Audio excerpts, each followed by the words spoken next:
Bien, bon bah écoutez, moi je vais vous parler d'hydrogène et au risque de déstabiliser un peu les organisateurs et les participants, je ne vais pas vous parler de stockage. Voilà. En fait, je vais me pour ça parce que je vais me placer délibérément dans la peau du producteur d'hydrogène par électrolyse de l'eau.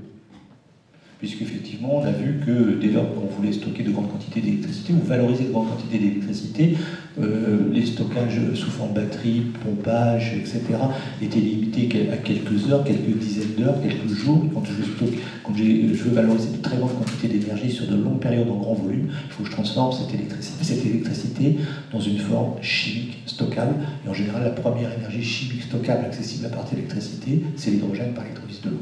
Donc je vais me mettre dans la peau du producteur d'hydrogène par électrolyse de l'eau, donc le Power-to-H2, finalement, qui est un représentant du Power-to-X, que j'en ai entendu dans la salle tout à l'heure quelques intérêts pour le Power-to-X. C'est quoi mon business? D'abord, c'est de produire de l'hydrogène. Et quand je produis de l'hydrogène, j'ai deux objectifs. Un, le vendre sur les marchés les plus rémunérateurs. Deux, les produire dans les meilleures conditions technico-économiques possibles. Alors, première chose, à qui je vais le vendre? Probablement pas sous forme d'énergie. Je vais plutôt m'intéresser aux utilisateurs industriels de l'hydrogène, demain à un marché émergent qui est celui de la mobilité. Pourquoi? Parce que si je produis de l'hydrogène, par exemple, d'ailleurs je vois Claude Air Liquide, il pourra se soutenir, soit me challenger, si je propose à un industriel de l'hydrogène à 6 € le kilo, j'ai des chances qu'il m'ouvre ma porte et qu'on commence à discuter, surtout s'il est livré par camion. Je ne parle pas des raffineries, je ne parle pas de l'ammoniac, je ne parle pas de la chimie lourde. À 6 € le kilo, à la borne, j'ai des chances de booster le marché de la mobilité. Sauf que 6 € le kilo, c'est 150 € du mégawattheure PCS. Donc si je proposais du gaz combustible à 150 € le mégawattheure PCS à un client qui l'achète du gaz naturel à 35 € le mégawattheure PCS, je vais peut-être avoir des difficultés pour lui vendre. Donc je vais commencer par m'intéresser à des marchés existants, et celui des utilisations industrielles de l'hydrogène et la mobilité. Et quand on regarde les utilisations industrielles de l'hydrogène, aujourd'hui, alors les chiffres sur le marché mondial, selon les sources, il y a peut-être une valeur labellisée Air Liquide, mais globalement, il y a une très grande, c'est assez flou, c'est entre 100 et 300 milliards de dollars, mettons une centaine. C'est 94% en volume, dans le raffinage, dans l'industrie des fertilisants, enfin l'ammoniac, et la chimie lourde. À côté de ça, c'est 6%, mais 30% du chiffre d'affaires, oui, parce qu'il y en a un qui paye moins de 2 € le kilo, l'autre qui paye entre 5 et 20 € le kilo, selon ce qu'il fait, selon qui il est, selon son pouvoir de négociation. Petite expérience. Donc, c'est à peu près 30 milliards de dollars de chiffre d'affaires. Et qui sont-ils, ces clients? Ce sont des clients de l'agroalimentaire, qui fabriquent des matières grasses par hydrogénation d'huile. C'est l'industrie de l'électronique, c'est l'industrie du verre, c'est l'industrie des matériaux, c'est l'aérospatiale, de manière anecdotique, mais ça, il n'y a pas beaucoup de sites dans le monde, etc. Et ce sont des gens qui sont globalement livrés aujourd'hui par camion, tube trailer ou bouteille. Alors, aujourd'hui, clairement, le marché cible du Power-to-H2, ce sont ces clients qui hier étaient livrés par camion, qui demain pourraient être intéressés par la production sur site. Et il y a pas mal de raisons qui font que les conditions, à partir du moment où vous êtes à plus de 100, plus de 150 km d'un très gros centre de production, où la production sur site peut prendre un avantage. D'abord parce que si vous regardez ce que c'est qu'un électrolyseur, d'abord, si vous êtes livré par bouteille, ça vous délivre de l'hydrogène. Quand vous mettez un électrolyseur chez un client, ça produit de l'hydrogène. Alors, ça produit en fait plusieurs choses, que vous activez ou pas selon le contexte local. Ça produit de l'hydrogène, ça produit de l'oxygène. Alors, vous le valorisez ou vous ne le valorisez pas. Ça produit de la chaleur et ça produit des services.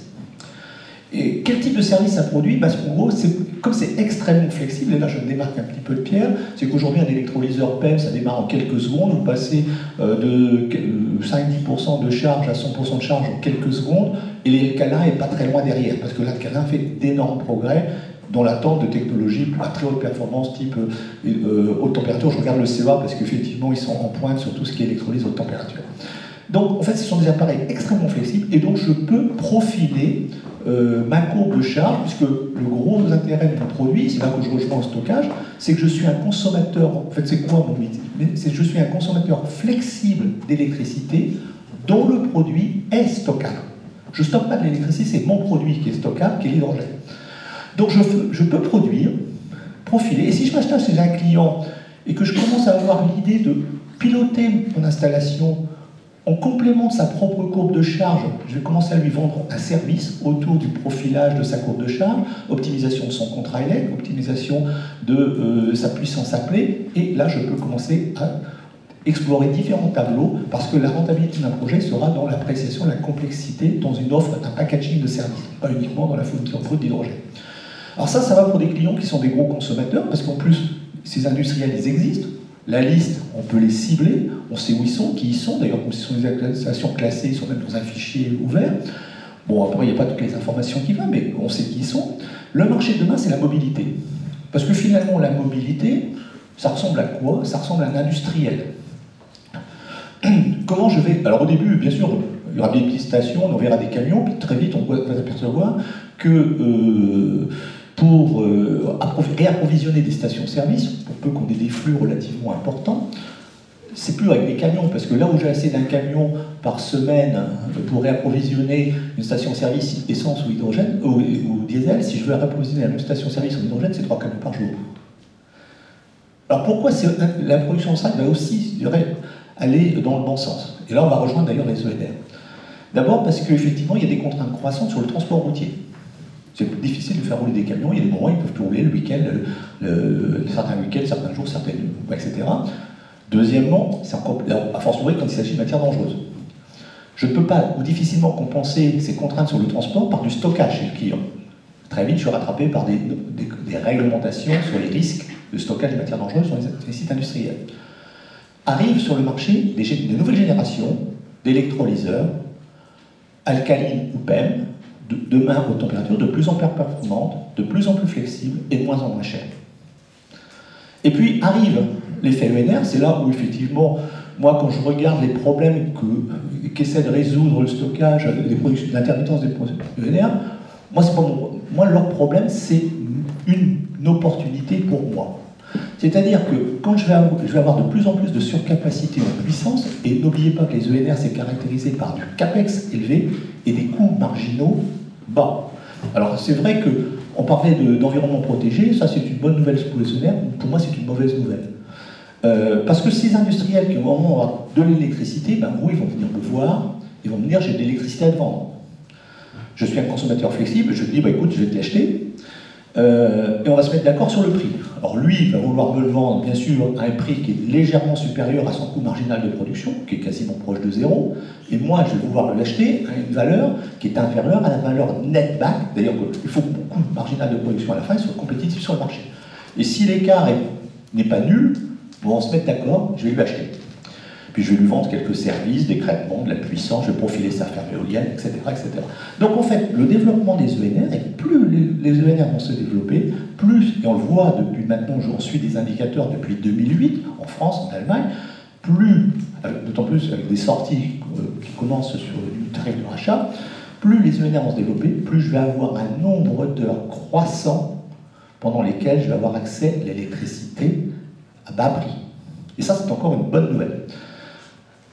Le message général, c'est qu'il faudra mieux être un consommateur flexible d'électricité que de pouvoir consommer l'électricité sans contrainte de temps, de lieu et de moment. Enfin, bon, voilà. Donc, en gros, toutes les conditions sont réunies pour aller vers de la production décentralisée d'hydrogène par on-site. Alors, le on-site, pas complètement, parce qu'on peut on peut imaginer des systèmes intermédiaires, c'est-à-dire que je suis sur une toute petite installation. Peut-être que j'ai intérêt à régionaliser ma production et d'acheminer cet hydrogène vers des consommateurs, mais par des camions, mais sur des distances réduites, plus en faisant des centaines de kilomètres. Alors, je reviens sur que le marché, finalement, c'est d'être un consommateur flexible d'électricité, de contre-moduler finalement la production intermittente de l'air pour adresser des marchés qui aujourd'hui, les marchés rentables à court terme, c'est la production industrielle, c'est les consommateurs industriels, demain c'est la mobilité. Et encore une fois, attention, il n'y a pas de compétition entre la mobilité hydrogène et la mobilité électrique. Dans tous les cas, c'est un véhicule électrique. La seule différence, c'est la batterie ou le générateur et la façon dont je le recharge. Et d'ailleurs, probablement, on ira vers des hybridations très fortes.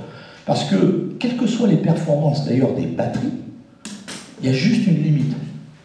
C'est que quand je veux mettre 500 km d'autonomie dans une voiture en 5 minutes, c'est juste un branchement de presque 20 MW. Et ça, c'est la physique. Les batteries ne changeront rien, hein, qu'elles soient ultra performantes, autonomes, etc. Il faut 20 MW. Vous imaginez ce que c'est qu'un branchement de 20 MW? Je m'adresse aussi aux gens de RDF ou de RTE dans la salle. Aujourd'hui, vous avez des véhicules qui arrivent sur le marché, comme la Toyota Mirai, celle de Honda Infiniti, 700 km d'autonomie. Vous faites 700 km de plein en 5 minutes. Donc il faut penser à tout ça. Et le Japon, d'ailleurs, est un cas extrêmement intéressant. Je veux dire, je m'arrêterai sur ce schéma. Le système du Japon est intéressant. Le Japon, c'est une ville, c'est un pays dont l'altimétrie, la bathymétrie, en fait ça descend très très vite avec des grands fonds, la météorologie avec des typhons, la sismicité, et un pays qui est très peu favorable au développement des ENR. Il n'y a pas au Japon non plus de ressources naturelles. Ils ont cherché l'autonomie énergétique à travers le développement du nucléaire, ils ont eu quelques soucis, et ils ont massivement investi dans l'importation de gaz naturel liquide.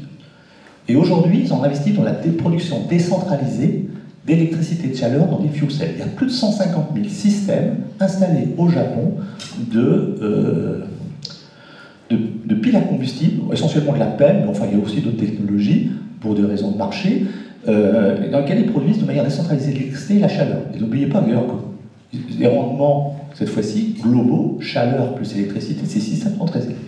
Pour le moment, ces fuel cells même sont alimentés en hydrogène par des petits reformeurs adossés à chaque appareil.